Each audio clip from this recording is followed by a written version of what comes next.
Instituto Federal do Acre, IFAC, curso técnico de redes e computadores, turma terceiro ano, professor José Elisiário de Moura, asignatura Língua Espanhola, curso carga horária 60 horas. Dias da semana que nós temos aulas, temos um encontro no dia de sexta-feira, no dia viernes, das 14h20 às 16 horas. Roteiro de aula de hoje, né? Dia 6 de agosto de 2021, né? Sétimo encontro, unidade temática 2, El Mundo Hispanohablante, género textual tarjeta postal, un breve estudio sobre lingüística textual,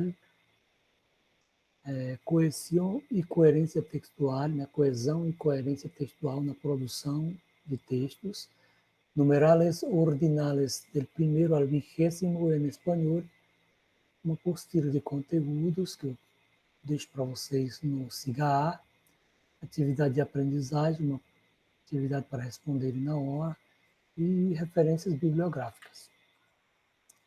Tarjeta postal, né?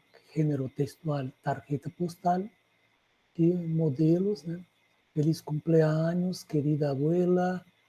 Otra tarjeta aquí en el centro, España en la tarjeta postal, un siglo de imágenes. Y otra imagen aquí de uma tarjeta postal.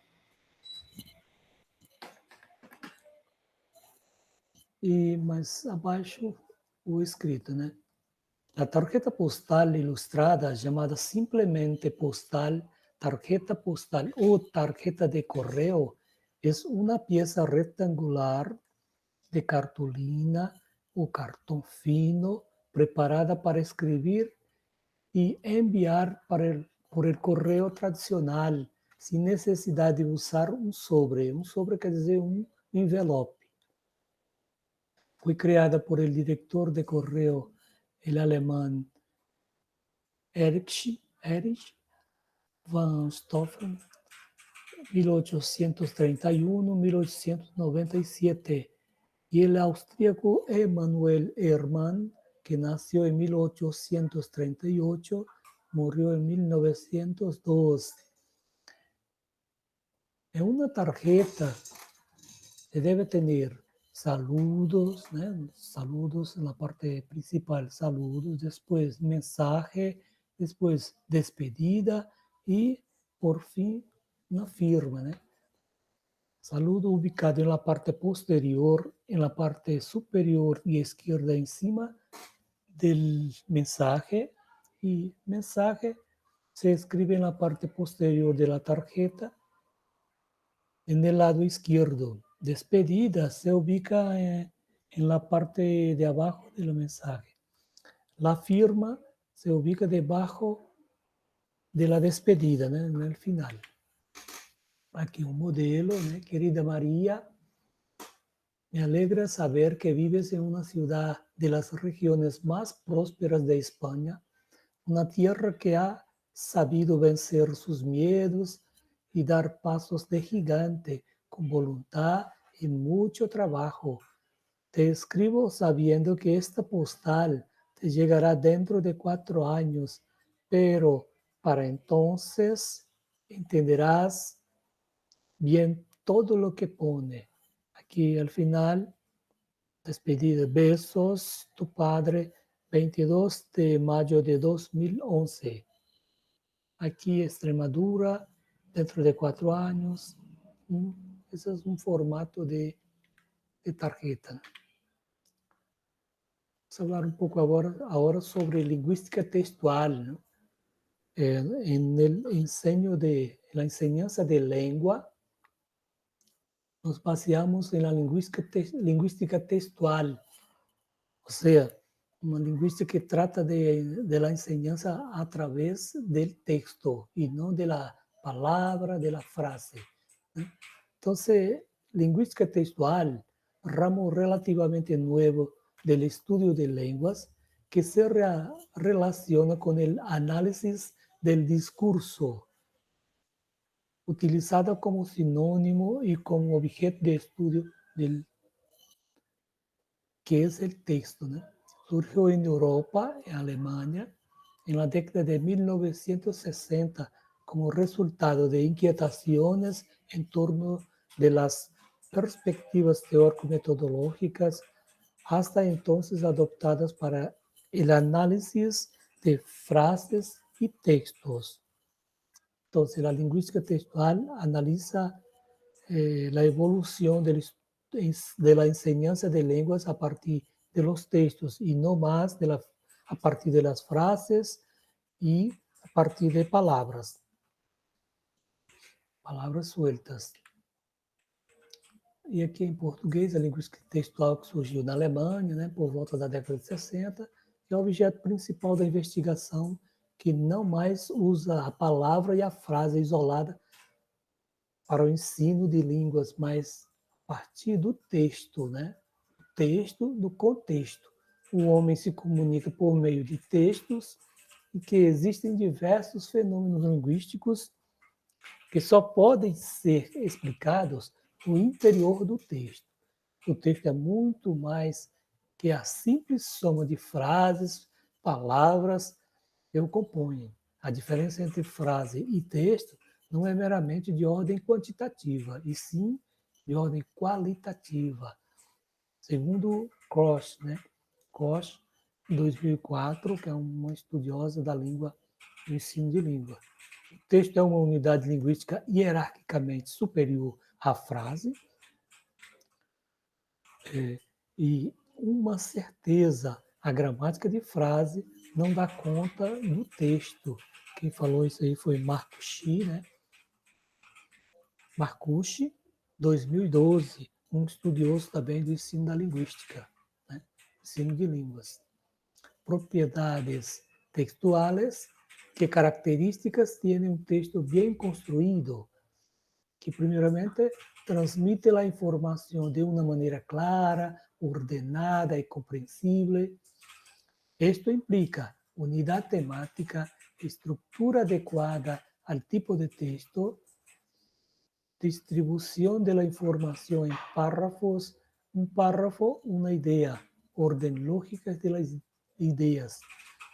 Então, aqui diz que um texto, para ser autêntico, ele tem que ter uma temática, uma estrutura lógica, ter classificada em um tipo e ter o gênero textual também.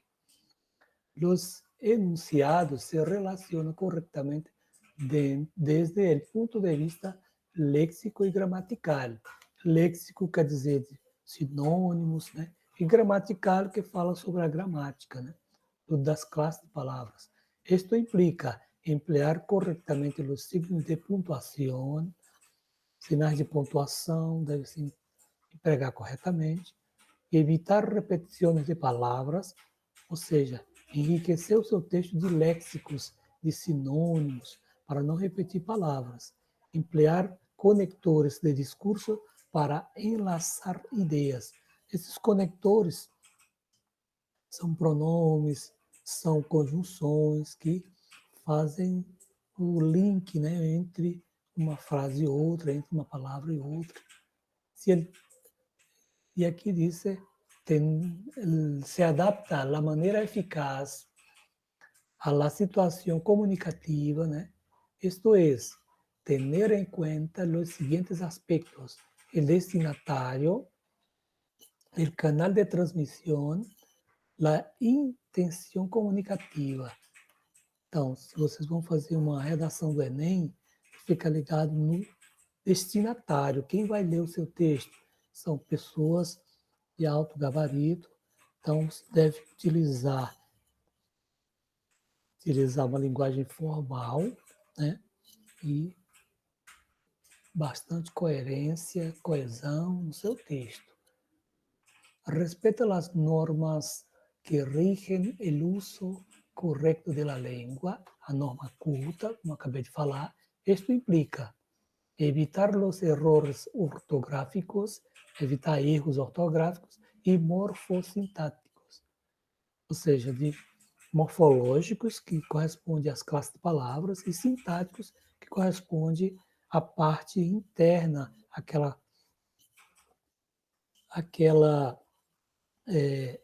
digamos assim, a correlação entre as frases, o sujeito predicado, a concordância entre sujeito predicado, que é estudado pela sintaxe. Utilizar de maneira adequada o léxico, o significado das palavras. Para não repetir, então, utilizar um bom léxico. Se o texto cumpre estes requisitos, terá coerência. Coerência que mostramos aqui é como se fosse um encaixe, né, entre as frases e entre os parágrafos. Então, há uma coerência quando há um encaixe, uma, uma ligação, né, uma ligação entre uma concordância entre as frases, entre os parágrafos. Se o texto cumpre esses requisitos, terá coesão. Coesão, o que é coesão? É links, né? Aqueles onde ficam nexos, nexos entre as frases também.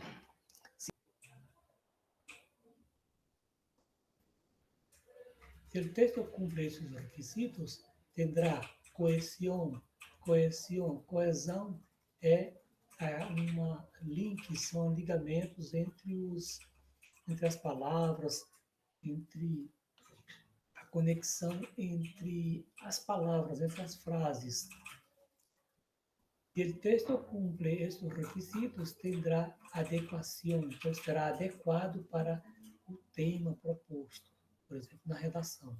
Se o texto cumpre estes requisitos, terá correção, então, ao final, você fará uma correção do seu texto. Coesão textual. Cohesión. Jamás acepté que la práctica educativa debería limitarse solo a la lectura de la palabra, a la lectura del texto, sino que debería incluir la lectura del contexto e a leitura do mundo. Então, no texto, você não se preocupa só com a leitura das palavras, mas a leitura do contexto, leitura de mundo que está expressando esse texto. Coesão textual. Coesão textual trata-se de uma maneira de recuperar em uma sentença B um termo presente em uma sentença A. Então, o exemplo aqui de coesão, por exemplo, pegue 3 cerejas, coloque-as sobre a mesa.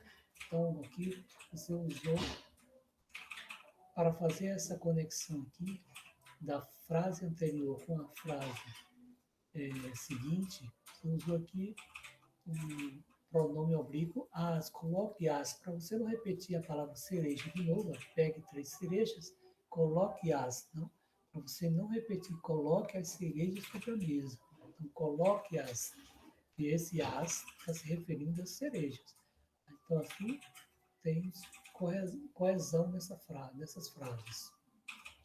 Coerência textual. Coerência textual, exemplo. Um exemplo que não há coerência aqui. Ó. Doente, não há, foi, estava, aula, ele.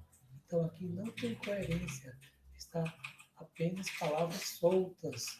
Então, qual coerência seria? Ele estava doente, não foi à aula.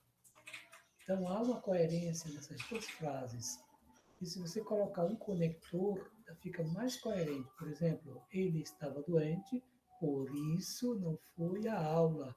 Então, um conector aqui de consequência, né? Por isso não foi à aula. Então, assim há coesão. Portanto, a coesão é um nexo, uma ligação que deve sempre existir entre as frases. Então, coesão existe entre as frases. Na sua redação, não esqueça de ser coerente, né? Ter a coesão e a coerência. Uma relação entre as frases, entre os parágrafos, entre o texto completo. Coerência, associação de unidades dentro do texto que lo componen com orações, párrafos, secções ou partes. Para que um texto tenha coerência textual, é necessário que las diversas ideas que lo construyen, tanto las principales como las secundarias, se encuentren vinculadas sobre la lógica y eficazmente, de modo que el lector pueda identificar el significado global del texto. Então, deve haver uma coerência entre todo o texto. Né? Significado de cohesión, la palabra cohesión, de origen latino coaesum, unión, significa unión entre palabras, párrafos, oraciones a través del uso de conectores, pronombres, sinónimos, antónimos, hiperonimia, hiponimia, con la finalidad de evitar que el uso constante de las palabras, pero manteniendo la idea coherente para el lector. Ejemplo, Carlota prefiere comer un helado. A ella, para no repetir la palabra Carlota, a ella le gusta con sabor a chocolate. E esse, ou seja, esse chocolate, se não repetir, esse sorvete, é de mantecado. Los sinónimos de cohesión son unión, enlace, quer dizer link, conexão, atracción, afinidad, entre otros. La coherencia es un nexo que debe siempre existir entre todo el texto.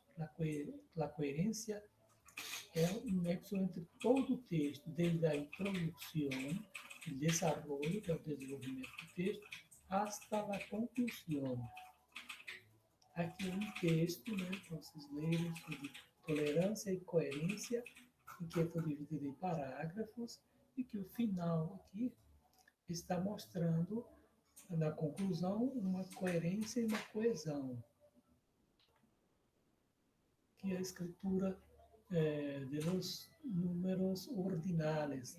Primeiro, né, segundo, terceiro, quarto, quinto, sexto, sétimo, oitavo, noveno, décimo primeiro ou também undécimo, 12º, 13º, 14º, 15º, 16º, 17º, 18º e 19º e 20º.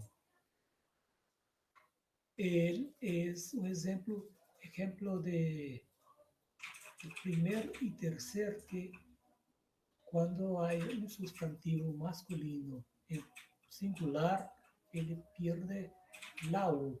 Ejemplo, él es el primer lugar em maratona. Então, perde a última letra quando há um substantivo no singular seguindo esses números, que é primeiro e terceiro.